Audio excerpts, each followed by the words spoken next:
Call the honourable member for Hume.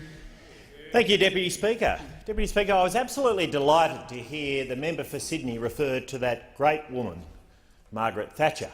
And I thought I might begin with a quote from Margaret Thatcher herself, given that she was a woman who truly understood achievement, which of course is the topic of the MPI here today. She said, "Look at a day when you are supremely satisfied at the end. It's not a day when you lounge around doing nothing. It's a day when you've had everything to do and you've done it. A day when you've had everything to do and you've done it." Deputy Speaker, throughout history, the finest minds have attempted to define achievement. Is it more about persistence than force? Is failure a necessary precursor? Of course, for the postmodern relativists on the other side of the House, you define it however you want. But in the real world, Deputy Speaker, in the real world where I worked and lived before coming into this place, there's a clearly defined space between achievement and underachievement. Deputy Speaker, the last government defined its achievements by the number of bills it's passed, the inches of regulation it imposed, the volumes of reports it produced and the number of new agencies it established. As I get around my electorate, I can honestly say no one gives a hang about any of those measures.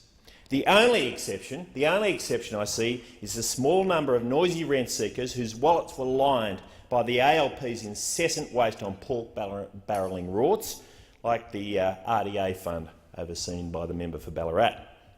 But, Deputy Speaker, as someone who comes from the private sector where outcomes are all that matter, I'm more interested in measures that actually have positive impacts on people's lives. So let's look at the scoreboard. 40,000 boat arrivals and over 1,100 deaths became almost zero. Years of inaction on trade agreements driven by the incessant lobbying by ALP-focused rent seekers turned to 3 massive trade agreements that will drive profound, positive and lasting change to our economy. Dysfunctional taxes were abolished with sharp reductions in costs for businesses and households. Cranes started appearing on the skyline in major cities. We refocused the NBN, finding massive opportunities for efficiencies and acceleration. And a structural deficit which was driven, we're told by Deloitte, by $80 billion of windfall revenues is on its way to zero. But, Deputy Speaker, I want to focus on one overarching achievement which I believe trumps all else. One overarching achievement. That is, by beginning to reverse the downward pressure on incomes that was set in motion by Labor's deeply flawed economic policies. Deputy Speaker, rising real incomes across Middle Australia has been a bedrock of this country since European settlement. It's defined our egalitarian culture by sharing prosperity across the nation and down generations. It's provided opportunities for all of us, no matter what our background or heritage. It's delivered widespread prosperity to recent immigrants as well as fifth-generation Australians alike, and it's delivered rising real wages without driving people out of work.